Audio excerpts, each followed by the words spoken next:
Aduh, ini lama ya. Teman-teman belum pada masuk ya. Mestinya 20, hampir 30 orang kan kalau gabungan. Ini baru separuhnya, belum ada ini. Baik, kita mulai saja ya Bu ya, biar cepat karena saya jam 12 Iya dok, mulai aja dok. ada acara lagi saya, mohon maaf. Iya, iya. Ya, kami juga cuma minta maaf. Baik, bismillahirrahmanirrahim. Assalamualaikum warahmatullahi wabarakatuh. Waalaikumsalam warahmatullahi Alhamdulillah, wabarakatuh. alhamdulillah rabbil alamin. Allahumma sholli ala Muhammad wa ala ali Muhammad. Saya akan coba refresh kembali materi kita yang sebelumnya gitu ya. Kemudian dilanjutkan dengan materi lanjutan. Tapi ini refresh sedikit ya. Saya share. Sudah terlihat ya? Sudah terlihat ya? Sudah. Baik. Sudah. Oke. Baik. Refresh saja. Ini bekam yang sangat ngawur, gitu ya. Ini titik-titik sunnah. Ini hadis tentang bekam. Kalau memang pengen mempelajari tentang bekam dari dasar hadis, ini sejarah bekam, masih ingat ya bahwa bekam bukan hanya berasal dari Arab ya, tapi sebelumnya sudah berkembang di Babilonia, Mesir, Sabah, Persia, bahkan Cina. Ya, jadi bekam bukan produk umat Islam murni. Jadi jangan pernah mengklaim bahwa bekam ini punyanya umat Islam, nggak bisa seperti itu. Ya, oke, ini penelitian tentang bekam kemarin sudah saya sampaikan. Ternyata banyak sekali penelitian tentang bekam yang basicnya sudah level RCT. Artinya apa? Sudah randomized control trial. Ini adalah penelitian tingkat tinggi dalam bidang medis. Ya, jadi sudah tidak diragukan lagi manfaat bekam, gitu ya. Ini penelitian-penelitiannya. Ini salah satu contoh jurnal yang menunjukkan bahwa kolesterol bisa diturunkan dengan bekam. Ini levelnya sudah RCT juga. Ini membuang radikal bebas. Ini refresh sedikit sebelum nanti kita masuk dan lanjutkan materi. Saya ulangi lagi bahwa bekam adalah merupakan tindakan di kulit. Kenapa harus di kulit? Kulit merupakan organ terbesar. Maka jumlah sel di kulit pasti lebih besar. Ya, jumlah sel di kulit pasti lebih besar. Jelas ya? Dan ternyata di kulit pun itu juga sering terjadi suatu proses metabolisme yang cukup banyak. Sampah banyak dihasilkan di daerah kulit. Ya, sisa metabolisme pun juga banyak disimpan di daerah kulit. Buktinya apa? Misalnya pada orang-orang yang memiliki kasus hepatitis, bilirubin itu banyak tersimpan di daerah kulit. Bahkan orang yang penyakit gagal ginjal itu bisa dilihat kadar urium dan kreatinin yang meningkat, dan itu juga bisa dilihat dengan gambaran kulitnya. Ya, jadi kulit merupakan organ terbesar, dan di bawah kulit itu banyak sekali dinding-dinding kapiler. Ya, dinding-dinding kapiler yang ternyata bersentuhan langsung dengan kulit. Ini refresh lagi, mudah-mudahan masih ingat. Nah, ini sedikit pembuluh darah ketika kita potong, maka akan terjadi dua komponen, ya, ada komponen plasma dan ada komponen sel, ya, termasuk di sini sel darah merah, sel darah putih, trombosit, gitu ya, dan ada plasma. Plasma ini adalah cairan di daerah pembuluh darah, ya. Ini kalau kita coba di centrifuge, ya, jadi ternyata bisa mendapatkan dua aspek, komponen plasma dan komponen sel-sel darah, gitu ya. Oke.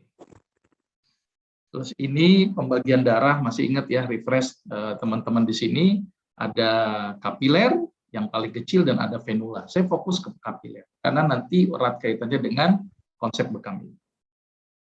Kita tahu bahwa kapiler ini akan memberikan nutrisi ke sel. Sedangkan bekam, kita bekam di daerah kulit. Kulit merupakan komponen-komponen selnya kan banyak. Ya, ada epidermis kita tahu. Terus kemudian di bawah epidermis ada namanya dermis. Di bawahnya lagi ada yang namanya hipodermis. Nah, pembuluh darah ini banyak terdapat di daerah dermis dan memberikan asupan nutrisi ke sel-sel, termasuk sel kulit. Itu perlu dikasih nutrisi melalui kapiler. Dan sampah metabolisme daripada ini akan menimbulkan efek metabolisme. Jadi ada nutrisi dan ada sampah. Ada nutrisi, ada sampah. Ada satu daerah yang kita sebut dengan daerah interstisial. Mungkin refresh sedikit. Jadi bagaimana kapiler memberi makan ke sel, ini sel kulit, ya, ke satu daerah yang namanya interstisial. Dan di sini pun juga akan mengeluarkan zat sisa metabolisme ke daerah cairan interstisial dan masuk lagi ke dalam venula. Jadi prosesnya seperti itu. Ini refresh sedikit lagi, saya ulangi refresh. Saya ini sudah paham harusnya ya, karena pertemuan kemarin sudah saya bahas. Nah, kita tahu bahwa kapiler akan memberikan nutrisi melalui tekanan hidrostatik, dan sisa sampah metabolisme akan masuk lagi ke venula melalui tekanan osmotik. Jadi dua aspek nih, hidrostatik, osmotik. Ya, apa saja yang diberikan? Yang diberikan adalah pertama nutrisi, itu kan, kemudian air, asam amino, oksigen, glukosa, dan sampahnya pun akan masuk lagi ke dalam venula, ya, baik itu CO2, air ataupun sampah metabolisme. Nah, di sini yang bisa ngerebes adalah komponennya yang bisa melewati ukuran dinding sel endotel. Nah, endotel itu, dinding selnya itu ukurannya nanomikron, jadi kecil sekali sehingga hanya cairan atau nutrisi saja yang bisa masuk. Sedangkan sel darah merah ukurannya adalah mikrometer.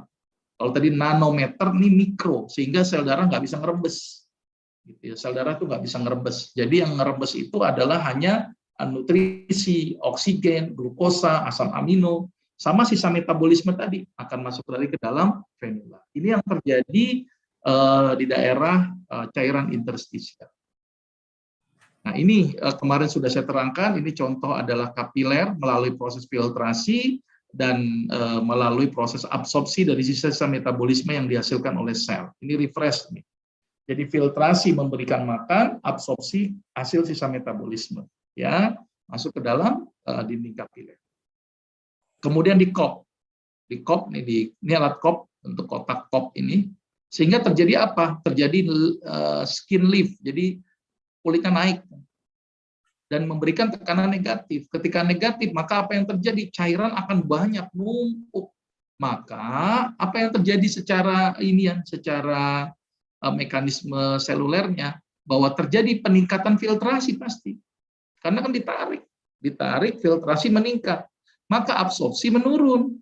Kenapa? Nggak jadi diserap, karena sudah ditarik. Jadi proses bekam adalah proses di mana dia akan meningkatkan laju filtrasi dan menurunkan laju absorpsi. Saya garis bawah ini penting-penting nih. Ya, bekam meningkatkan laju filtrasi kapiler. Saya ingatin lagi, bekam meningkatkan laju filtrasi kapiler akibat tekanan negatif dan mengurangi laju absorpsi. Absorpsi dari sisa metabolisme yang masuk ke dalam venula. Ulangi lagi ini, ingat baik-baik, meningkatkan laju filtrasi kapiler dan mengurangi laju absorpsi venula. Maka apa yang terjadi? Maka yang terjadi adalah terjadinya akumulasi cairan interstisial di bawah kulit. Cairan interstisial isinya apa? Ya ada makanan, ya ada sampah, gabung jadi satu di sini.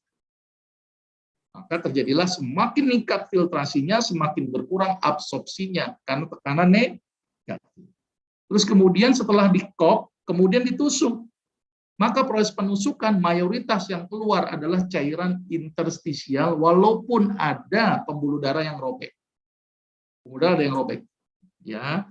Jadi mayoritas cairan interstisial sebagian kecil adalah darah yang robek, pembuluh darah yang robek, sehingga keluarlah darah. Ada sel-sel darah merah. Dan sel darah merahnya karena diberi tekanan negatif, maka mengalami lisis atau kematian di sel. Sehingga inilah yang menyebabkan warna merah pada darah kambing. Tapi mayoritas yang dikeluarkan adalah cairan interstisial. Saya garis bawahi benar-benar. Mayoritas yang dikeluarkan pada saat proses pembekaman adalah cairan interstisial, walaupun ada sedikit dari sel darah merah yang keluar akibat pecahnya dinding pembuluh darah pada saat pengekopan atau pada saat penusukan. Refresh, benar-benar refresh ini ya. Jadi tolong diingat kata-kata kunci ini. Ya, karena kalau lupa kata kunci jadi nggak akan kebayang di proses bekam. Ya. Oke, ini sehingga akan normal kembali. Oke ya, jelas ya, ini refresh. Nah, ketika kita ukur proses filtrasi pada saat bekam, dibandingkan dengan filtrasi pada ginjal, hampir sama sebenarnya. Cuman pada ginjal hanya yang larut dalam air, atau yang disebut dengan hidrofili. Tetapi pada saat bekam, tidak hanya yang larut dalam air, tetapi yang larut dalam lemak pun juga ikut terambil. baik yang hidrofilik maupun yang hidrofobik. Ya, jadi ini yang membedakan antara proses filtrasi di daerah dinding kapiler di daerah kulit sama filtrasi yang ada di daerah ginjal. Ya. Dan pengokopan pun ternyata memberikan tekanan negatif kan. Ternyata tekanan negatifnya kalau kita lihat ternyata 16 sampai 43 kali lipat daripada tekanan filtrasi normal. 16 sampai 43 kali lipat dari tekanan filtrasi normal. Jadi kalau 16 ditambah 43 berarti berapa itu? Sekitar 59 kan, atau hampir 60 kan, dibagi 2, 30 hari. Maka itu kenapa bekam cukup dilakukan sebulan sekali. Mengingat laju filtrasinya pasti. Ya, laju filtrasi meningkat, tekanannya meningkat 16 sampai 43 kali. Jadi kan sekitar 59 kalau dibagi 2 kan jadi sekitar hampir 30 ya. Jadi maka itu bekam dilakukan sebulan sekali 28 sampai 30. Nah, bagaimana mekanisme cupping? Kemarin sudah saya terangkan, terjadinya akumulasi cairan interstisial. Terus kemudian menimbulkan aspek hipoksia karena dibikin kop dulu. Terus kemudian proses inflamasi buatan. Terus kemudian respon imun, kemudian pain mechanism, dan wound healing, jadi proses penyembuhan luka. Nah ini yang kita akan bahas lebih dalam lagi nanti.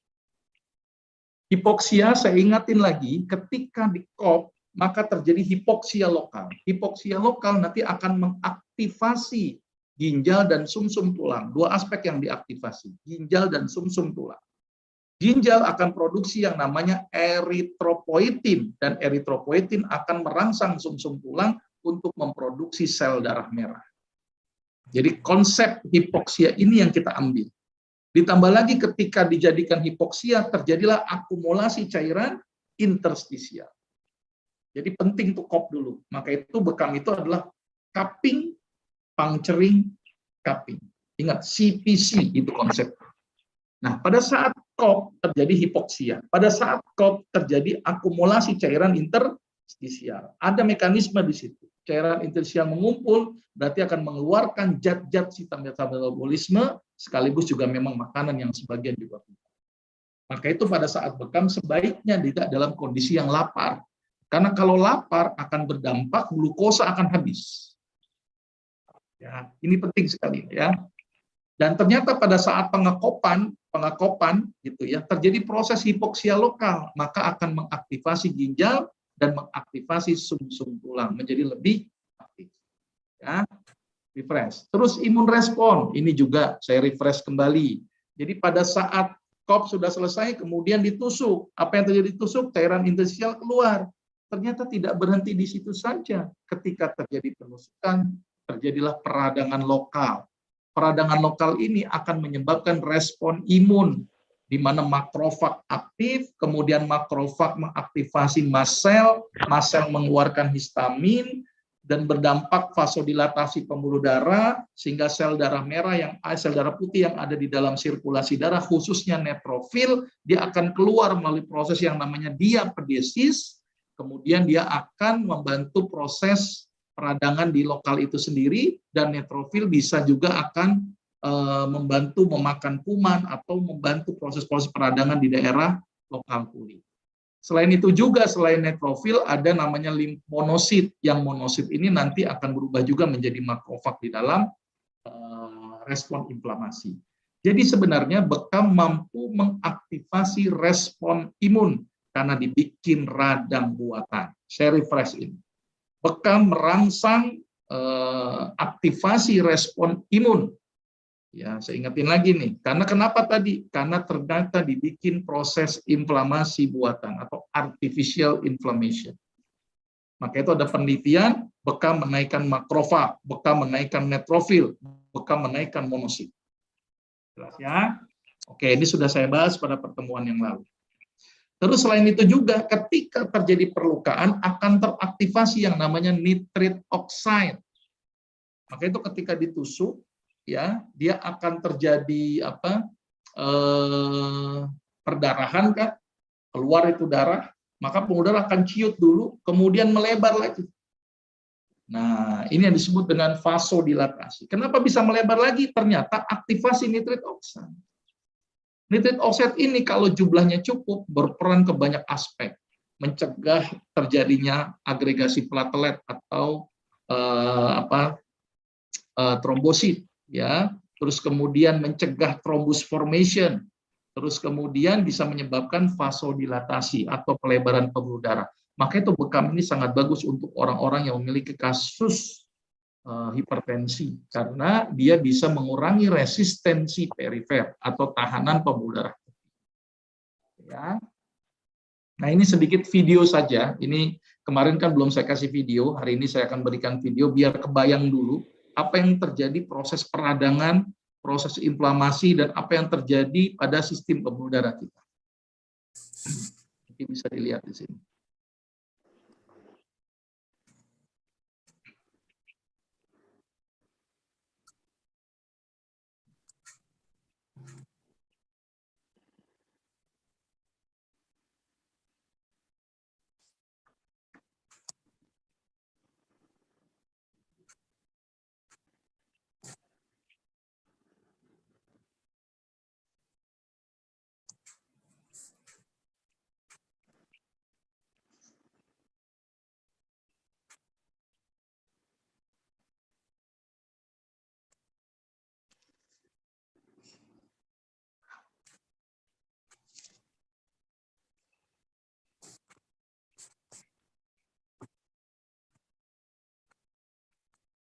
Ya, sedikit saya terangkan, ketika ada tusukan, cetik, maka pembuluh darah akan ciut sebentar untuk mencegah perdarahan semakin masif.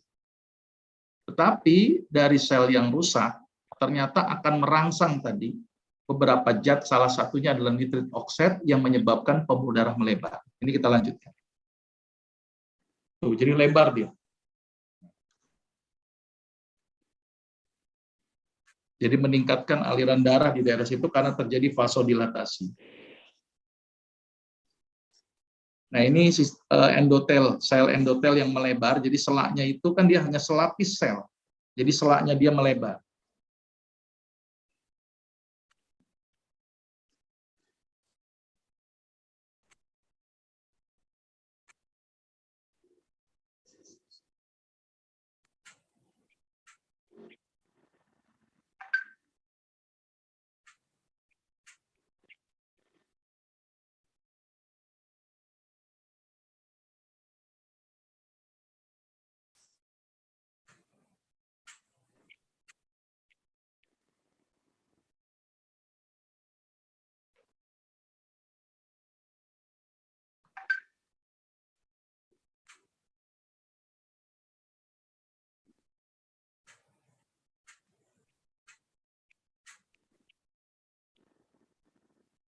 Ini prosesnya namanya diapedesis, ya, dia keluar.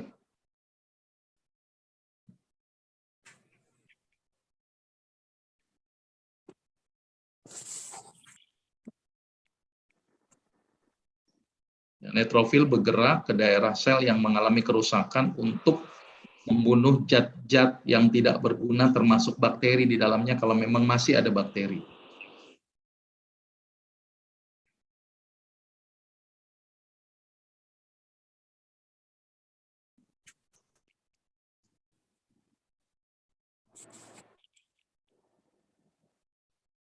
Nah, ini ada satu sel fibroblast memperbaiki sel yang rusak.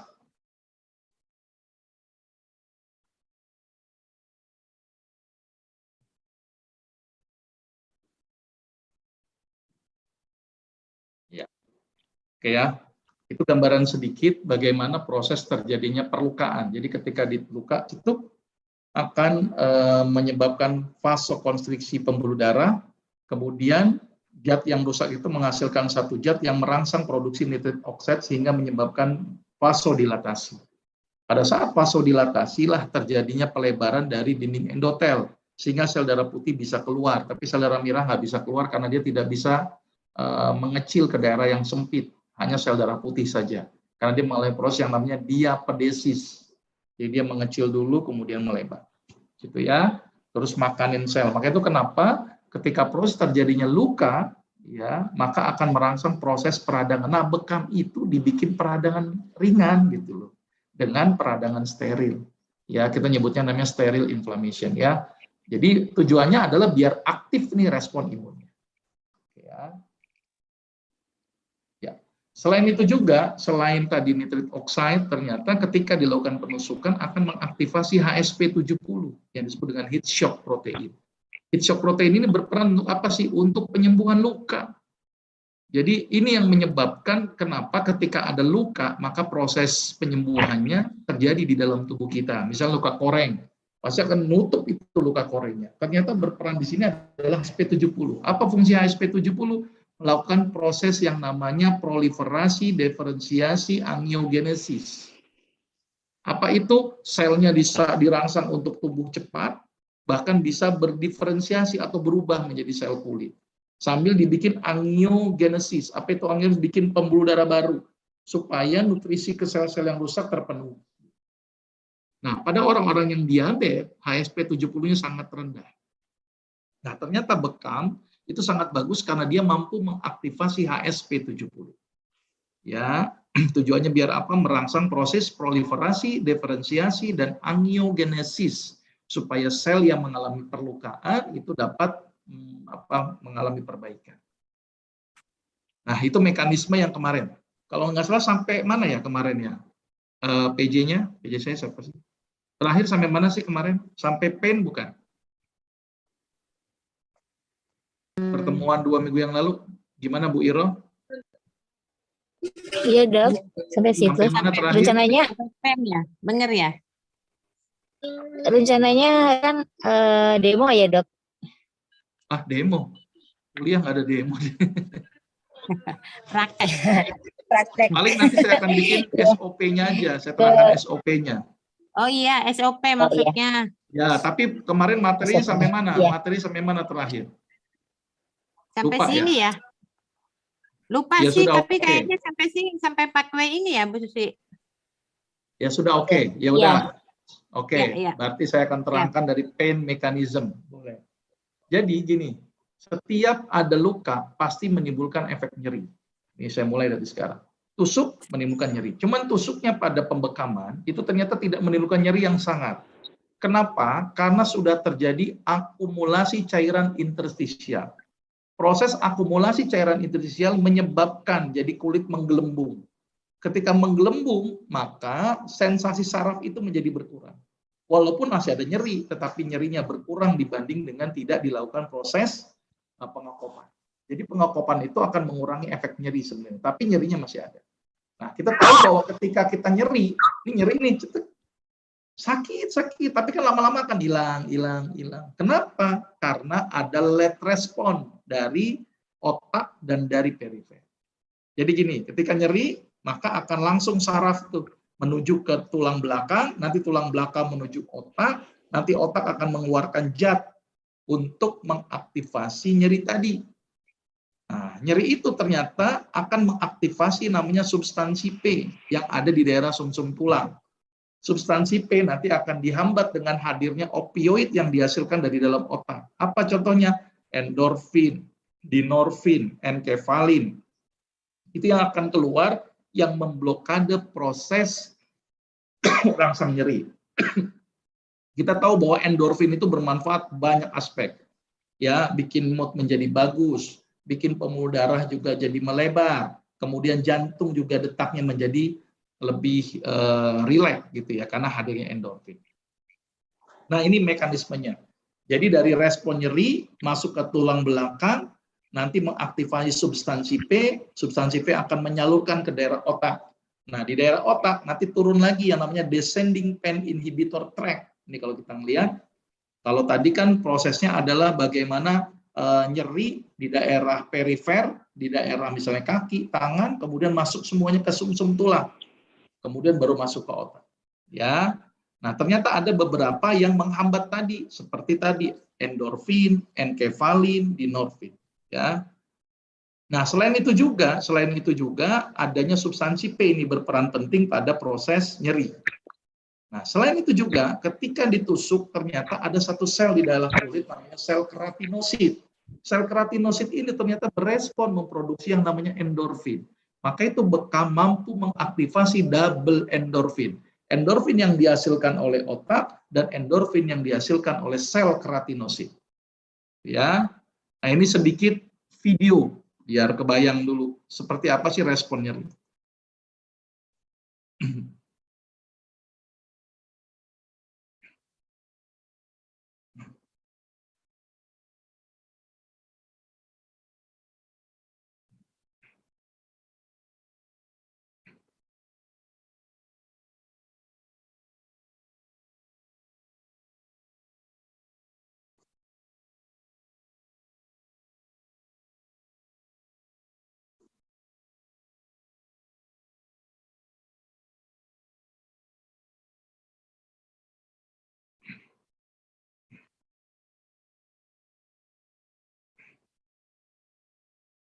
Tuh, pada saat penusukan akan merangsang di daerah pusat saraf di bawah kulit.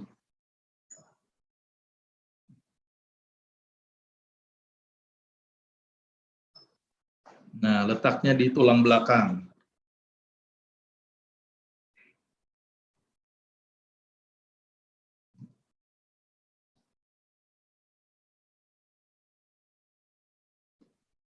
Nah, disinilah peran substansi P. Ya.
Ya, oke, itu mekanismenya ya, mekanisme dari nyeri, kemudian sampai ke tulang belakang, di tulang belakang ada substansi P, akan memberikan transmisi menuju ke otak, timbullah persepsi, oh ini nyeri panas, oh ini nyeri tusuk, oh ini nyeri dingin. Nah, ketika ada nyeri, maka tubuh akan mengurangi nyeri dengan bikin fase descendant, turun lagi.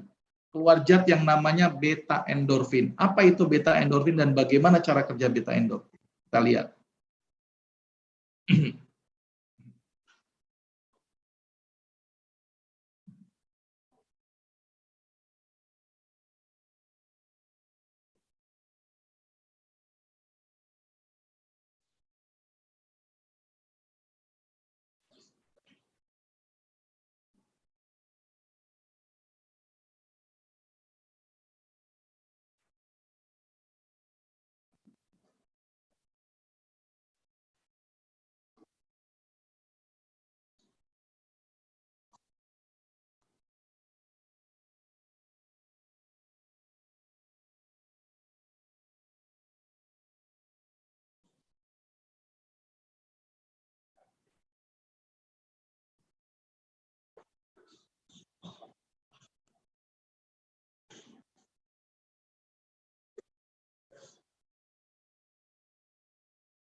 Nah, ini kalau kita lihat, ada namanya opiat reseptor ya di saraf.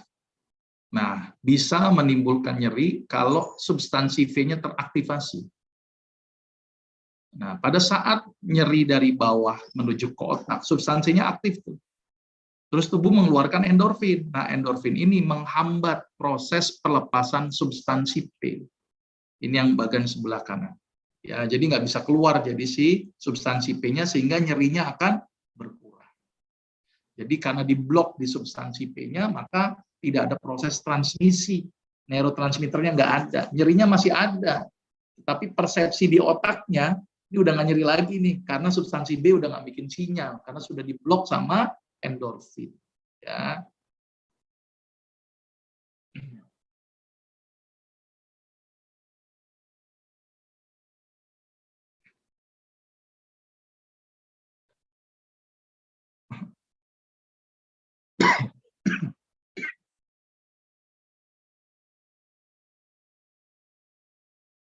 Nah, selain beta endorfin memblok dari nyeri, ternyata endorfin juga akan melepas dopamin. Dopamin bisa lepas. Cuma kalau orang kaya dia lagi juga ya. Ya, siap. Saya lanjutin lagi ya.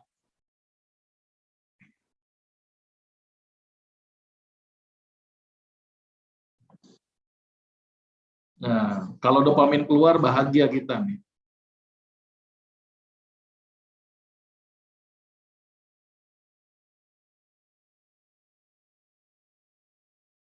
Nah, ada satu zat namanya GABA, neurotransmitter yang dia akan menghambat rilis daripada dopamin. Nah, GABA ini bisa dihambat oleh hadirnya endorfin. Kita lihat.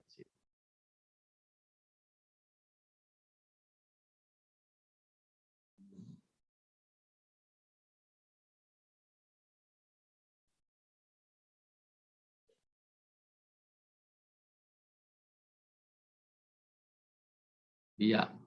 Jadi ada zat yang dipengaruhi oleh endorfin. Yang pertama, substansi P.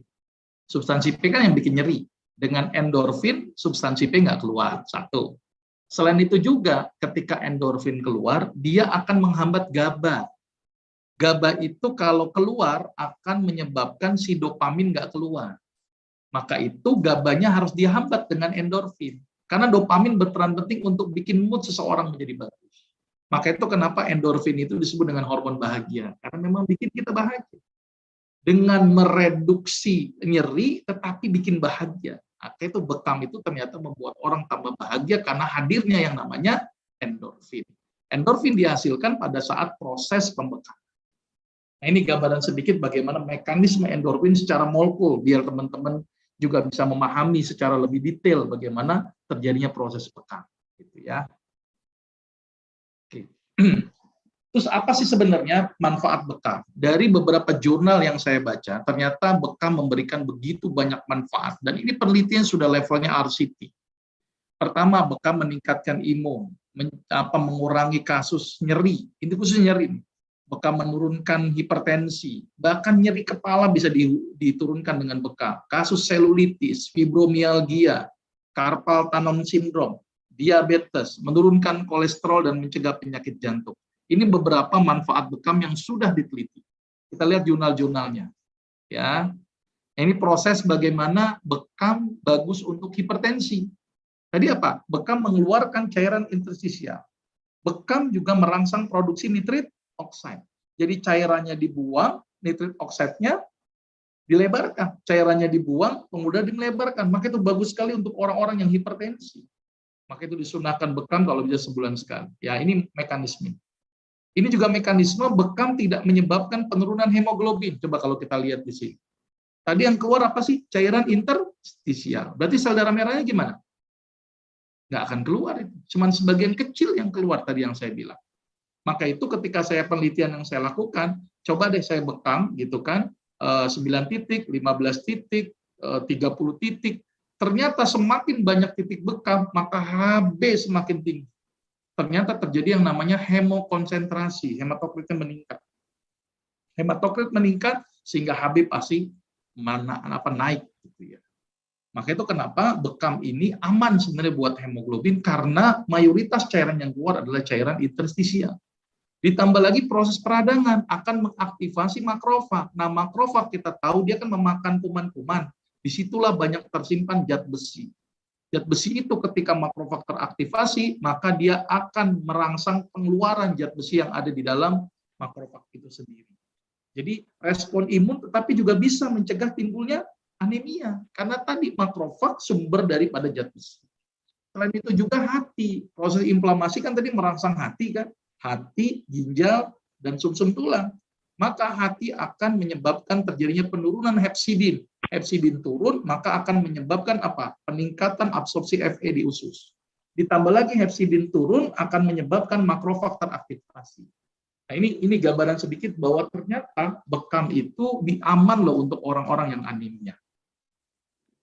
Nah, ini jurnalnya saja. Ini jurnal. Nanti kalau teman-teman mau melihat jurnalnya, dan ini sudah ada penelitiannya. Ini contoh bahwa bekam, ini kalau kita baca kesimpulannya adalah anemia was not found ya as a side effect of wet cupping. Berarti memang nggak ada anemia yang terjadi akibat bekam basah.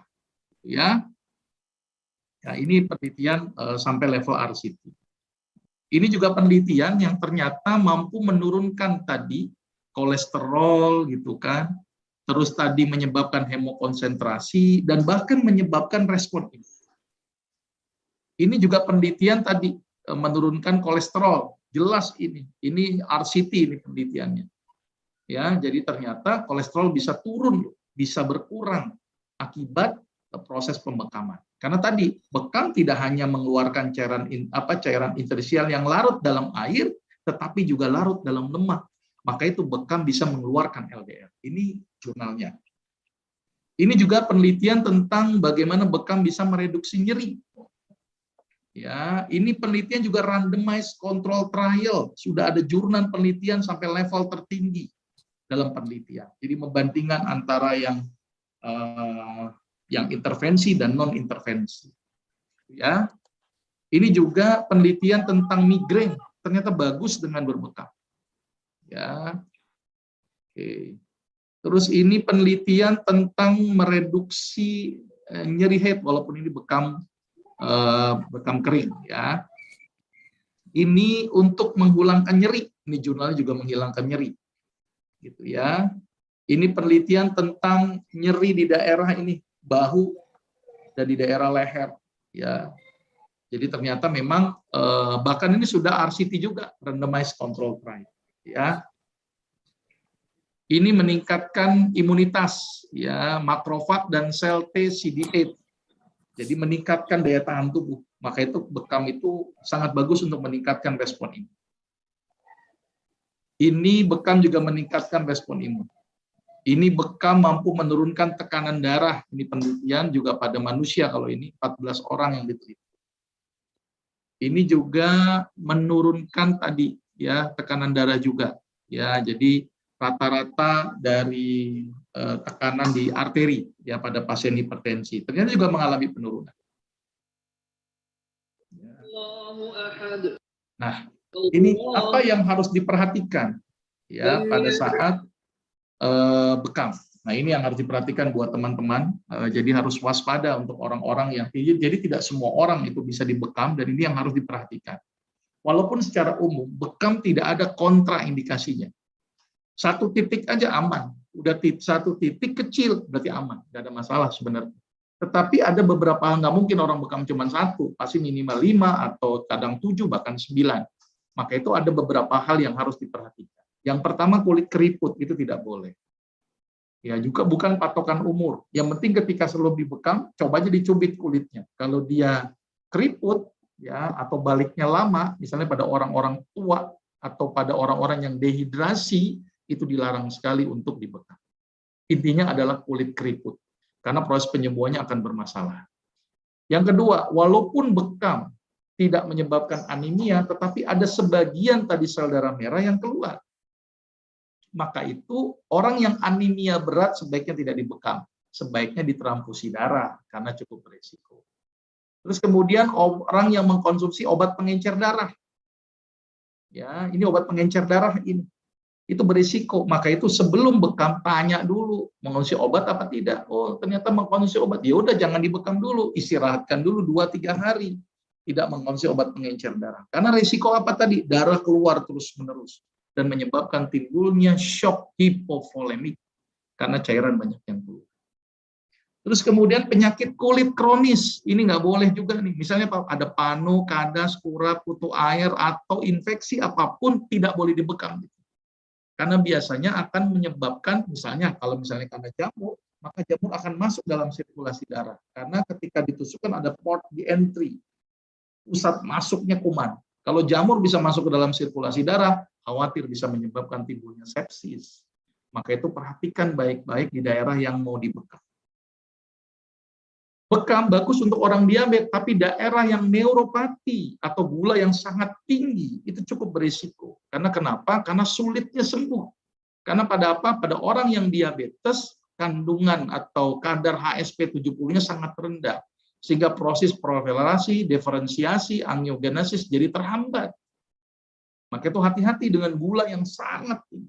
Malah menyebabkan timbulnya luka yang tidak sembuh-sembuh. Bahkan bisa menyebabkan timbulnya gangren. Hipertensi maligna di atas 180/110, hati-hatiin. Karena apa dampaknya? Karena dampaknya malah tadi ingat ketika ada luka kan fase konstriksi dulu sebentar. Nah, lagi tinggi-tinggi konstriksi. Waduh, malah menambah risiko timbulnya stroke. Maka itu sebaiknya turunkan segera dulu. Ya.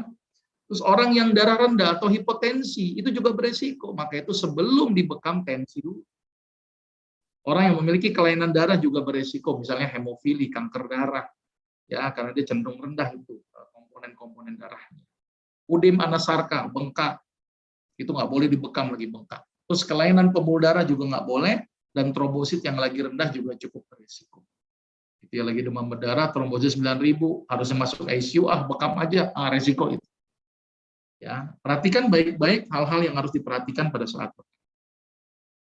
Daerah yang tidak boleh dibekam, saya ingetin, daerah lubang alamiah nggak boleh. Ada pembuluh darah dan limfatiknya, misalnya di lipatan tangan, di leher bagian depan, pokoknya ada pembuluh darah, hati-hati, pembuluh darah besar arteri. Nah, ini yang kadang-kadang suka masalah itu.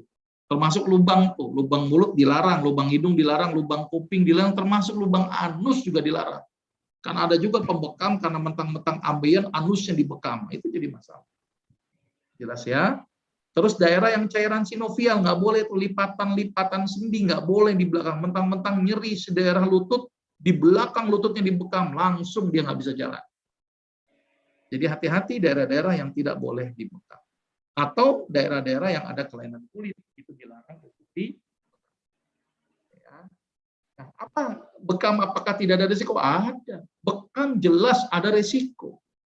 Apa resikonya? Shock hipovolemik, shock hipoglikemik, shock neurogenik, kejang, dan bahkan menimbulkan efek namanya infeksi. Ini yang kadang-kadang harus kita antisipasi. Karena tadi keluarnya cairan, maka berisiko shock hipovolemik. Maka itu darah bekam yang boleh keluar tidak boleh lebih dari 500 cc, saya ingatkan lagi. Karena kalau lebih 500 cc akan menyebabkan timbulnya shock hipovolemik. Shock hipoglikemik ini juga sering terjadi. Dia lagi kondisi lapar, kemudian dibekam. Ingat, bekam tadi mengeluarkan cairan interstisial, termasuk makanan pun juga ikut dikeluarkan. Maka itu hati-hati, tanya dulu. Ini udah makan atau belum gitu kan? Oh, saya lagi lapar banget. Misalnya menjelang buka jam 4 dibekam, itu resiko itu. Walaupun bekam di puasa boleh, bekam di bulan puasa boleh. Cuman jangan yang jam 4 lah. Ya, atau kalau mentok-mentok mau buka masih boleh gitu. Karena dikhawatirkan ada yang namanya shock hipoglikemik. Atau shock neurogenik, biasanya orang-orang yang baru pertama kali dibekam dan takut jarum nih, kadang-kadang bisa menyebabkan shock neurogenik. Kejang juga bisa terjadi, apalagi orang-orang yang memiliki kasus epilepsi, maka itu ditanyakan terlebih dahulu. Infeksi ini juga yang paling banyak terjadi, infeksi, ya. Ya.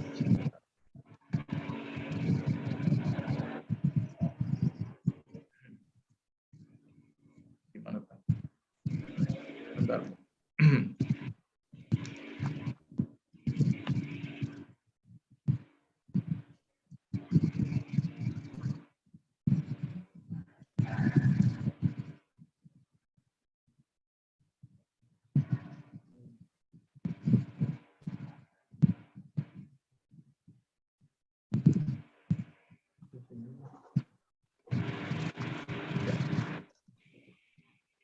Ya, ini beberapa resiko proses pembekam.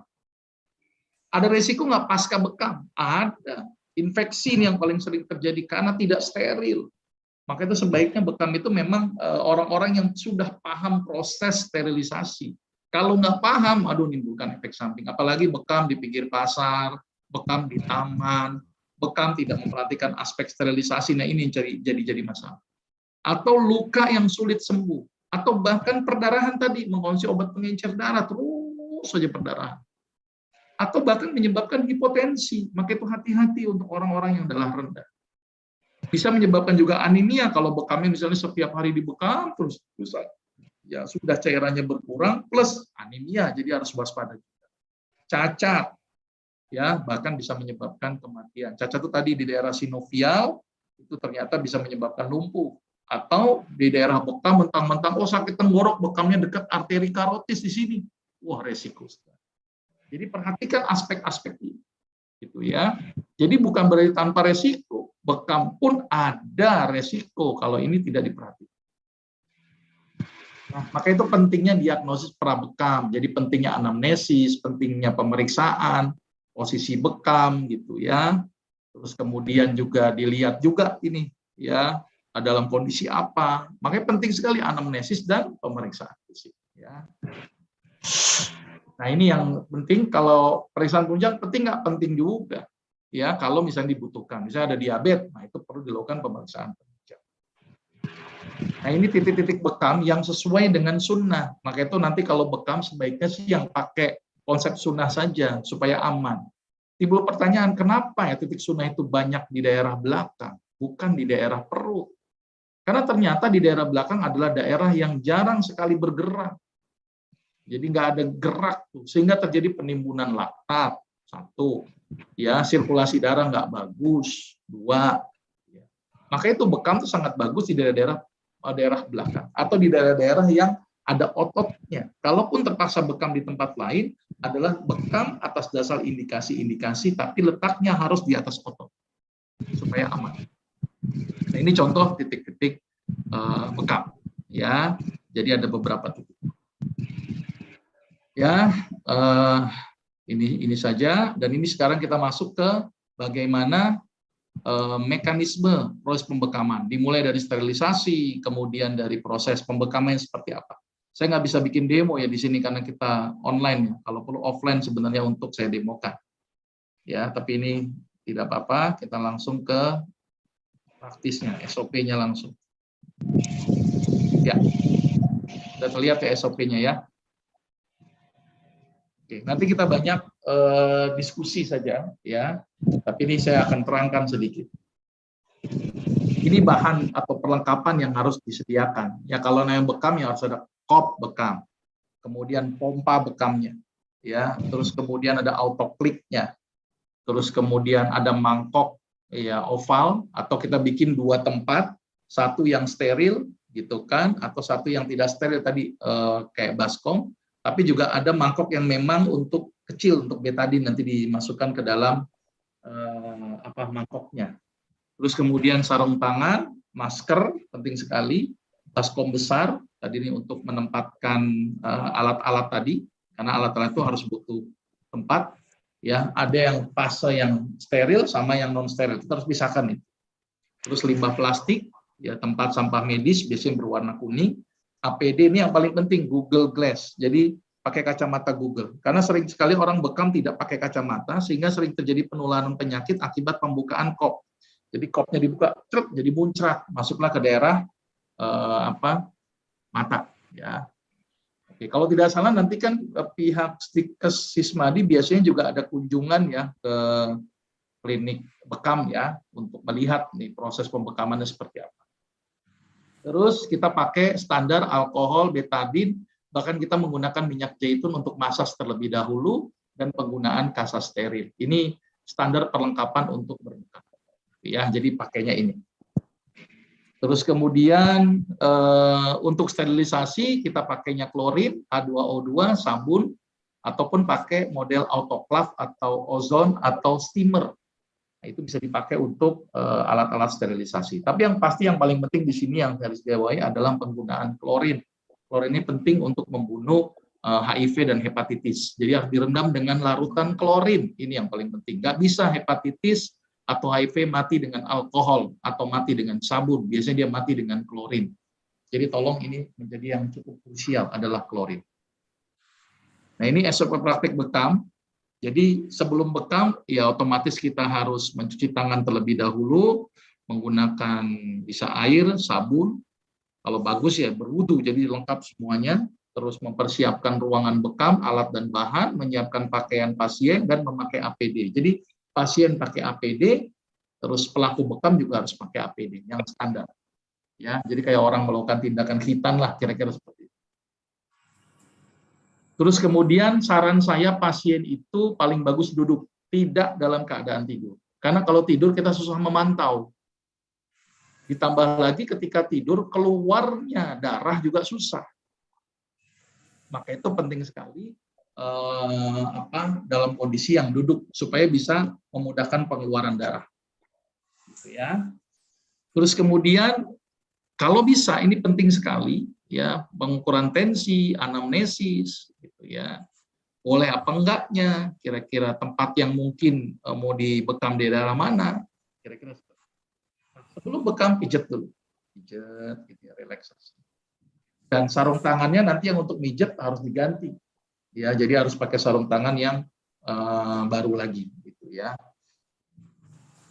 Nah ini proses pembekaman, jadi lakukan sterilisasi dengan alkohol swab, dimulai dari tengah ke pinggir, seperti biasa, buang, satu, tengah, buang. Setelah gitu, kop, ya. Berapa lama sih kopnya? Kopnya masing-masing individu berbeda-beda. Patokannya adalah hiperemis. Apa itu? Warna merah pada daerah kulit. Berarti sudah terjadi akumulasi cairan interstisial. Warna merah ini penting sekali. Jangan sampai warna biru sudah terjadi sianosis atau bisa menyebabkan infak atau kerusakan atau kematian sel.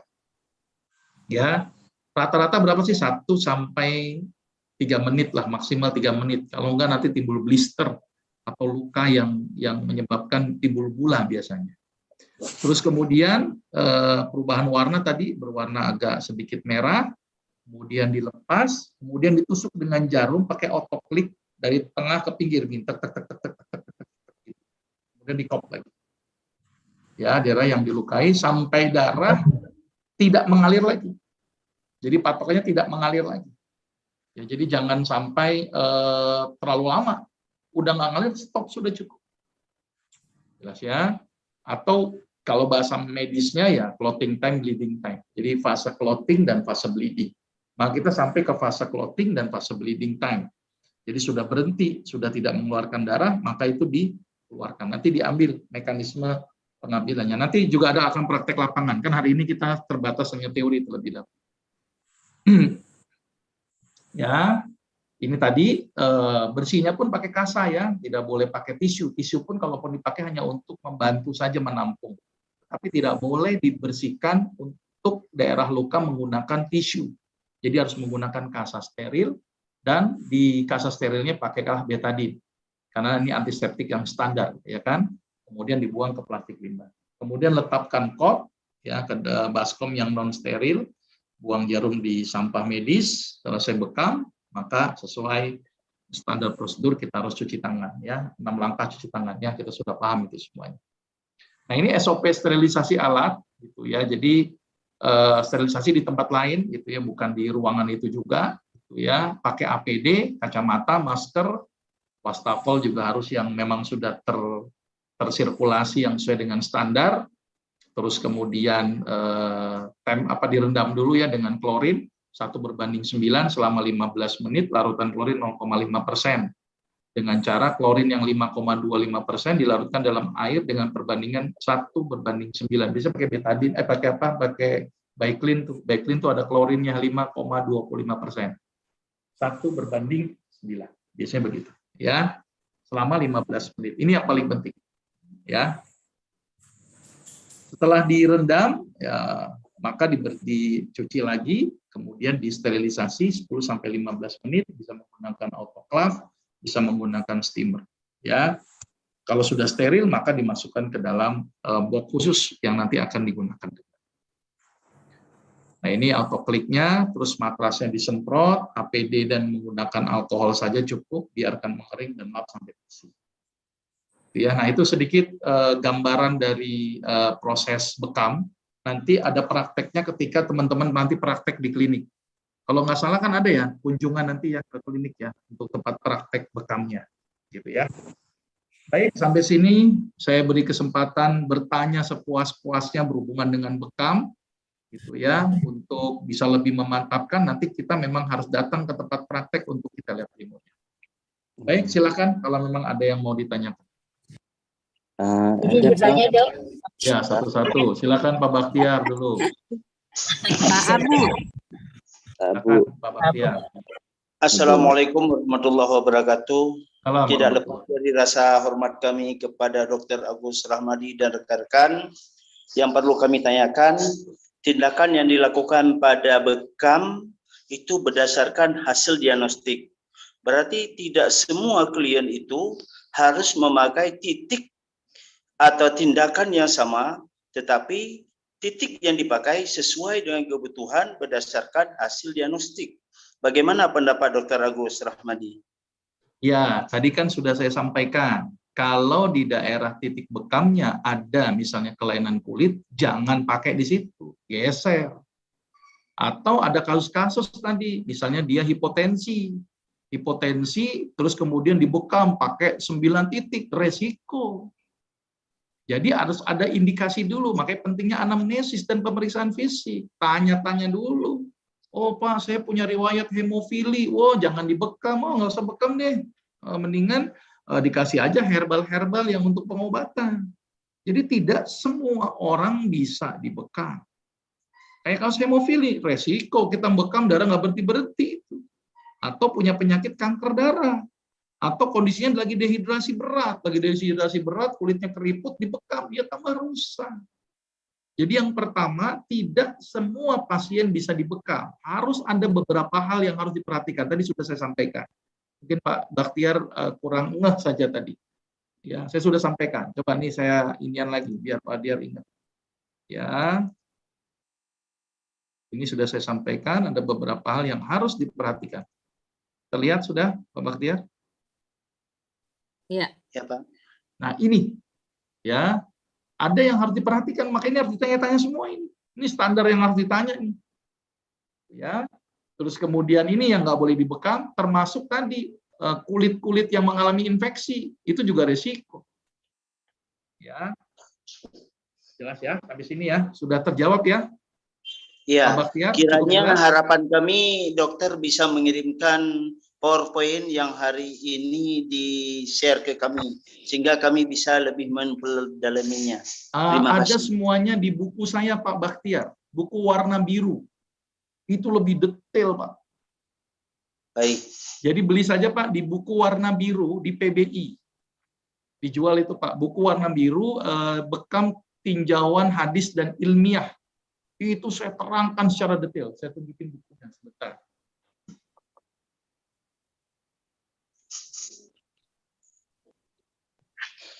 Sebentar.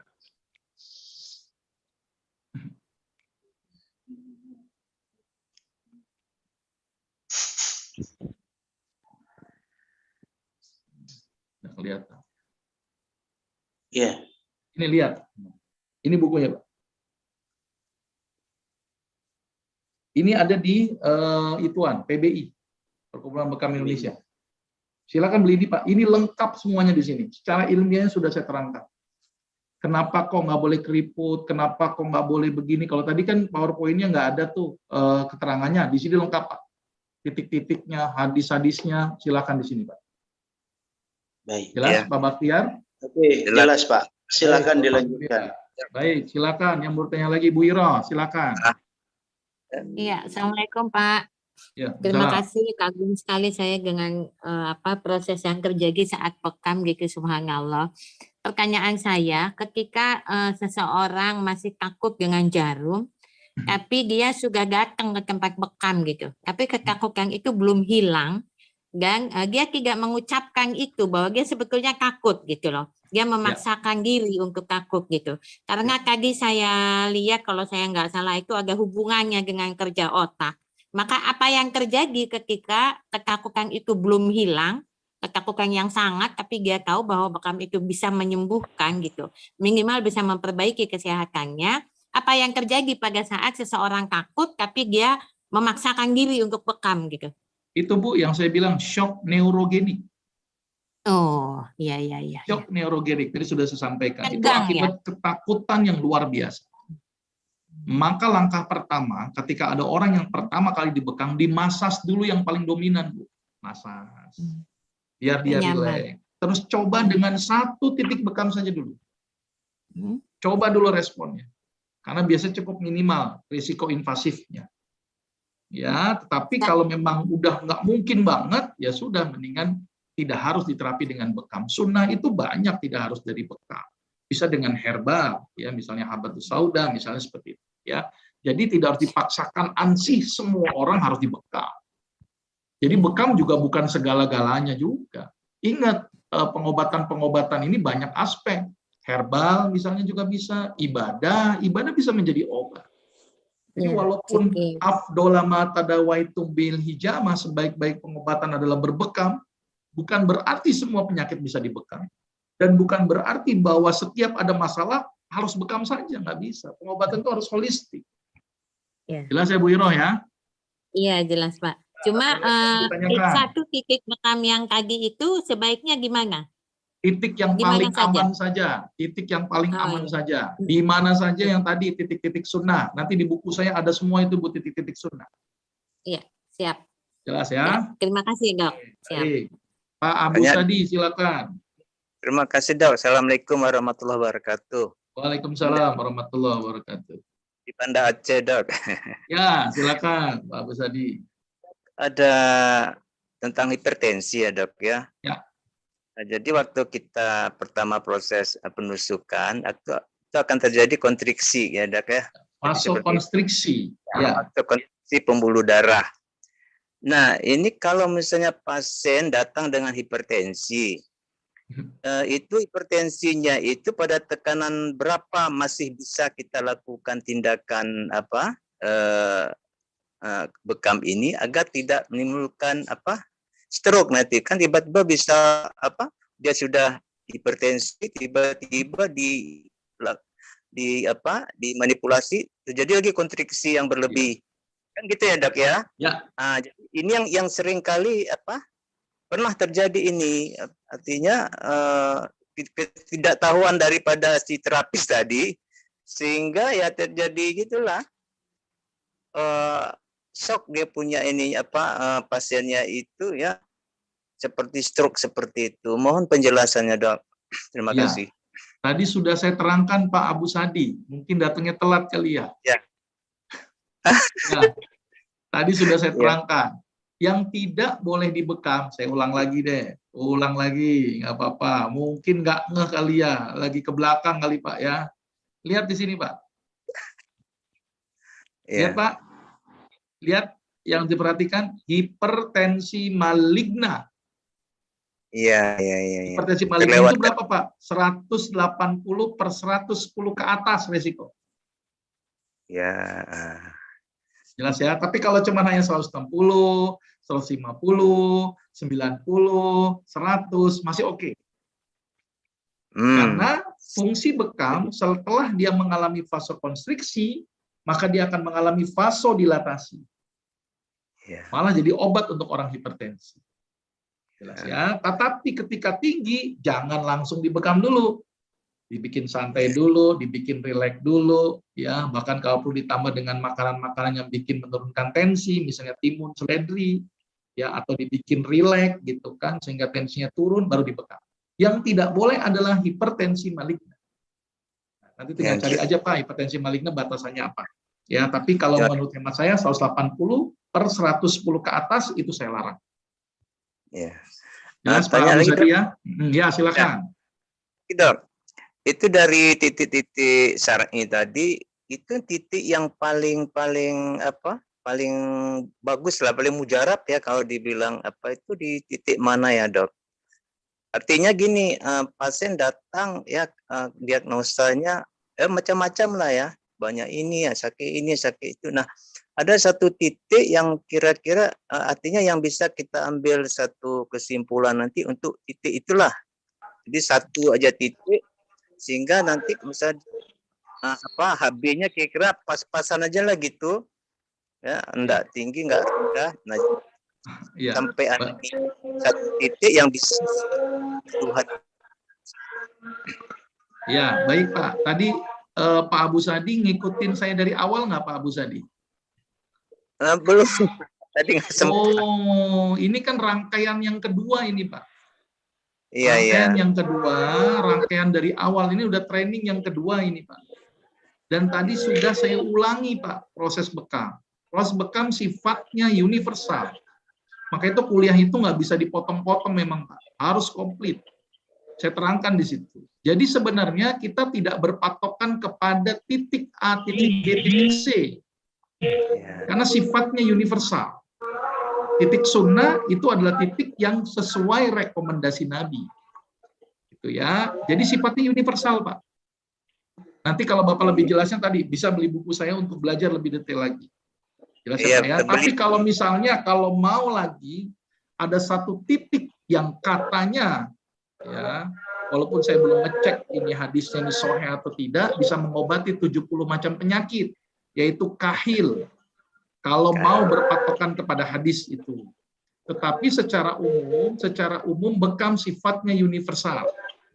Ya, bukan patokan titik. Karena ada orang tuh sakit lambung, titiknya di lambung, sakit usus, titiknya di usus. Nggak begitu cara kerja bekam. Ya. Oke, Pak Abu Sadi nanti tolong PJ siapa ya? Tolong kirim aja video-video saya. Video saya sudah saya kirim ke PJ kemarin, ya, supaya memberikan gambaran seperti apa sih bekam. Ya, ada beberapa stasiun TV yang sudah mensyuting saya untuk mengenai tentang bekam, gitu ya Pak ya. Pak Abu Sadi sebaiknya ikut di awal, jadi biar jelas itu di awalnya. Mungkin bisa ditanya teman-temannya nanti. Baik ya. Video sudah dikirim ke grup sejak bulan lalu. Oke, terima kasih. Ya, silakan Bu Susintawati. Terima kasih atas kesempatannya. Ini Dok, sesuai dengan kuliah yang dahulu dan review yang barusan kan, bahwa bekam itu kan memang sudah ada sejak zaman sebelum Nabi Muhammad ya. Jadi sifatnya memang universal, berarti banyak sekali sebetulnya titik-titik bekam yang di luar titik-titik sunnah gitu ya Dok ya. Ya. Kalau kita bisa simpulkan seperti itu. Iya betul. Jadi titik-titik ya, itu di luar titik. Iya Dok, lanjut. Ya, jadi di luar titik-titik sunnah itu sebetulnya ada banyak ya. Mungkin saja orang Barat praktek bed cupping itu titik-titiknya bukan berdasarkan titik-titik yang ada di hadis seperti itu. Nah, mungkin kita juga penasaran nih bagaimana cara mereka mendiagnosanya, cara menetapkan titik-titik bekamnya seperti apa gitu.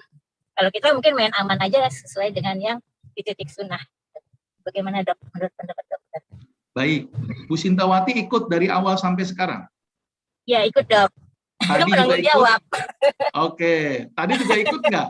Saya ikut, sudah ikut dari awal. Tadi? Oke, saya terangkan gini Bu Sintawati. Titik yang paling penting adalah tadi, hindari lubang alamiah, hindari cairan sinovial, hindari pembuluh darah, dan hindari penyakit kulit. Saya tambahkan terakhirnya kalau bisa di atas otot. Oh ya. Nah, jadi boleh titik manapun silakan. Karena sekali lagi bahwa bekam ini dari sebelum zaman Rasul sudah ada. Mereka menentukan titik terserah mereka. Sampai ada yang bilang titik berdasarkan indikasi. Misalnya nyeri di daerah dengkul. Berarti titiknya di atas dengkul dan di bawah dengkul. Yang penting ada ototnya.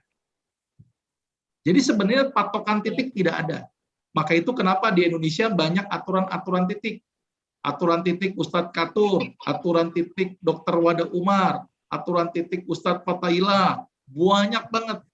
Nah, kalau saya titiknya titik sunnah saja yang dicontohkan Nabi, karena secara relevan titik sunnah itu sangat bermanfaat dibandingkan dengan titik-titik yang lainnya, karena letaknya hampir semuanya di belakang atau di arah punggung.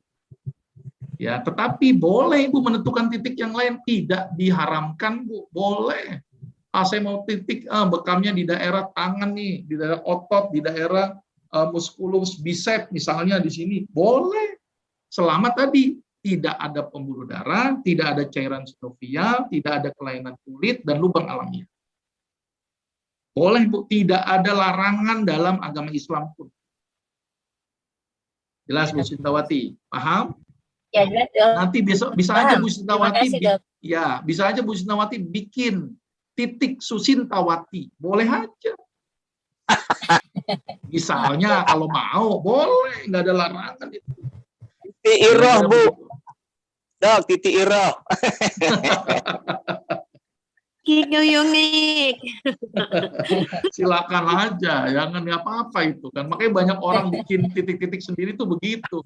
Cuman supaya ini mengena sifat bekam, sifatnya universal sebenarnya. Walaupun memang ada titik-titik indikasi, misalnya kok nyeri di daerah punggung ya, dekat-dekat punggung itu mungkin di daerah bekamnya. Kira-kira begitu Bu Sintawati. Dok, boleh Jelas. tanya lagi Dok? Oh boleh, Makasih, silakan. Yuk, Dok. sama-sama. Untuk tentang Silakan, kedalaman, ya gimana tentang Pak? kedalaman dari perlukaan, ya. Kadang-kadang kan kalau misalnya mereka itu terlalu dalam ya Dok ya, sampai mengenai pembuluh-pembuluh mikrokapiler, arteri. Nah, kemudian ada lagi peraturan tuh harus kedalaman sekian, tidak sampai mengenai pembuluh-pembuluh darah mikrokapiler. Itu bagaimana Dok menurut apa? Iya Pak, itu biasanya yang pakai sartoh, yang pakai sayatan. Kalau pakai autoklik Pak, itu nggak mungkin sampai dalam Pak. Apalagi autoklik bekam, itu sedalam-dalamnya nggak sampai ke dermis Pak. Yang jadi masalah yang sartoh itu, yang sayat, itu yang jadi masalah. Mengerikan. Maka itu saya menyarankan autoklik saja gitu loh. Kan itu bahasa sartoh itu memang diartikan memang sayatan ya. Tetapi autoklik itu juga sayatan, namanya mikrosayat, kecil modelnya. Nah, kadang-kadang ada ustadz-ustadz yang tetap kekeh pokoknya harus sayat pakai pisau bedah. Ya. Aneh begitu Pak, sampai nekat gitu kan, mungkin lagi bersin, pasti bisa nusuk itu Pak. Kumannya masuk Pak, banyak betul. Kumannya masuk lagi, udah masalah lukanya dalam, bersinnya juga. Hepatitis pula lagi. Ya, saya sih tidak merekomendasikan itu karena cukup beresiko sebenarnya, cukup beresiko. Sepakat Dok. Karena tadi kedalaman itu yang kadang-kadang susah ditentukan, apalagi dia belum jadi ahli bedah. Orang dokter bedah aja belum, harus hati-hati banget dalam menentukan kedalaman itu. Sekolahnya lama bedah. Makanya udah berapa tahun tuh dokter bedah. Ini pelatihan berapa hari udah langsung bedah aja kan resiko Pak. Iya. Jelas ya, Pak Abu Sadi ya? Jelas, ya, baik. Ada lagi yang mau tanyakan? Teman-teman yang lain, silakan. Mumpung ketemu saya. Pak Ado mau tanya nggak berani? Mana Pak Sudah Ado? jelas atau belum? Sebenarnya sih ada beberapa demo-demo ya. Demo-demo ini saya coba nerangkan sedikit saja sebenarnya. Beberapa demo-demo yang sebenarnya ada, tapi nanti saya kirim ke grup aja deh, biar melihatnya biar bareng-bareng sendiri gitu ya. Karena kalau saya hanya di sini saja takutnya ada yang lagi ngapain. Lagi buat kue. Iya, jadi macam-macam nih ya. Apalagi nggak ada kamera. Ini. Saya kalau mahasiswa saya itu wajib kamera. Kalau nggak kamera saya anggap absen. Oh, kalau saya nih di kedokteran wajib kamera, gitu ya. Kalau enggak udah nggak boleh itu, karena kita nggak tahu. Ya, tapi ini karena senior, aduh saya nggak berani nih nyuruh pakai kamera ini. Bisa aja dokter. Apalah, mudah-mudahan ilmu saya nyampe, itu begitu aja deh. Ya, saya harapannya sih beli buku ya. Iya, harapannya beli buku saja. Selain PBI ada Dok? Online ada. Buka aja Bu, bekam tinjauan hadis medis. Iya, cuma di online itu loh Dok, suka ada yang nggak asli ya. Nah itu yang saya nggak tahu sih Bu, kalau yang asli di PBI sih Bu. Ya, di PBI aja Ya, deh, saya aman kali ya. sudah itu kan menyerahkan kepada pihak PBI. Oke, sudah cukup jelas? Ada lagi yang bertanya? Ya, Dok. Sudah cukup Banyak, ya? Dok. Ya, Dok. Baik, Terima baik. kasih. Nanti untuk lebih jelasnya memang di buku, gitu ya, di buku ini sudah cukup komplit ya. Saya terangkan secara detail bagaimana mekanisme molekulernya, bagaimana mekanisme secara fisiologinya, anatominya, gitu ya. Bahkan hadis-hadisnya sudah saya terangkan di sini, baik itu hadis yang kategorinya hasan, kategorinya sahih, bahkan diduga ada juga yang kadang-kadang ini di sarah hadisnya perlu dimansuhkan atau dinasihkan misalnya begitu. Tapi saya tidak menerangkan sampai sejauh itu. Cuman saya hanya menunjukkan beberapa hadis yang ada yang saya dapatkan. Terus kemudian di sini juga ada sejarah bekam, udah lengkap sekali ya. Terus hal-hal yang tadi saya sebutkan di buku ini sudah lengkap. Di buku ini sudah lengkap. Jadi buat saya untuk para senior-senior di sini sih sebenarnya nggak perlu banyak saya terangkan gitu loh. Cukup baca aja. Cuman kadang-kadang malas baca, nah itu jadi masalah. Ya, sebenarnya lebih capek bikin bukunya nih. Jadi tolong ini dibaca ya, supaya bisa lebih enak dalam memahami bekam di buku ini untuk bisa lebih dibaca. Oke ya, mohon maaf saya harus ada acara lagi. Gitu, sekitar jam 12 masih ada spare waktu untuk saya menyiapkan bahan. Terima kasih banyak. Ya, mohon maaf kalau ada kata-kata saya yang salah. Nanti video bagaimana cara bekam saya akan coba kirimkan ke Mbak Susintawati ya, untuk bisa. Yang video kemana sudah dikirim belum, Bu Susintawati? Sudah, saya dikirim ke grup bulan lalu kan, bulan Maret. Oke, dikirim lagi aja, mungkin terlewatkan kali. Iya, baik, Dok. Ya. Ya. Baik, kita tutup pertemuan kita Ya. dengan baca hamdalah dan doa penutup majelis. Alhamdulillahirabbil alamin. Subhanakallahumma wa bihamdika asyhadu an la ilaha illa anta astaghfiruka wa atubu ilaik. Saya akhiri, mohon maaf kalau ada kata-kata yang salah. Assalamualaikum warahmatullahi wabarakatuh. Waalaikumsalam. Waalaikumsalam. Mari izin Maaf lift lahir batin, semuanya. Dok. Terima kasih. Maaf lahir batin teman-teman Sama-sama, semuanya. sama-sama. Terima kasih. Sama-sama Assalamualaikum. semuanya. Waalaikumsalam. Terima kasih, Dok. Ayo, siapa nggak puasa hari ini? Pak Habu kayaknya yang nggak puasa nih. Pak Habu nggak puasa ini ya. Bu Iro masak apa hari ini? Saya nggak masak. Aduh. Tadi Nggak malam bodoh. itu saya ngebongkar dus. Hah? Masih Itu duduk. baju-baju saya dirayapin. Ya ampun. Allah. Terus gimana jadinya? Baju